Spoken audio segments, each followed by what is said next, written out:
રાતે નહીં જમો ને તો ચાલશે, પણ સવારનો નાસ્તો ક્યારેય સ્કીપ ન કરો, કેમ કે તમારી રોજિંદા સ્વાસ્થ્યમાં તમને એ જ વધારે મદદ કરે છે. જે લોકો સવારનો નાસ્તો નથી લેતા ને એના શરીરમાં એનર્જીનું લેવલ ડાઉન રહે છે. સાથે સાથે મેટાબોલિઝમ એટલે કે પાચનની જે ક્રિયા છે ને એ પણ મંદ પડી જાય છે.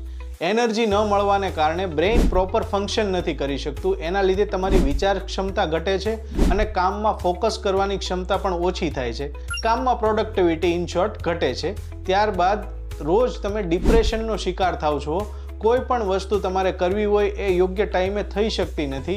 આ સિવાય લોકો બિંજ ઇટિંગ ડિસઓર્ડરનો પણ ભોગ બનતા હોય છે, એટલે કે બપોરના સમયે હદ કરતાં વધારે જમી લે અથવા તો સાંજના સમયે હદ કરતાં વધારે જમી લેતા હોય છે. એના કારણે એનું વજન ઉત્તરોત્તર વધતું જાય છે. જો સવારનો નાસ્તો તમે લેશો ને તો તમારું વજન પણ કંટ્રોલમાં રહેશે અને હદ કરતાં વધારે વધશે નહીં.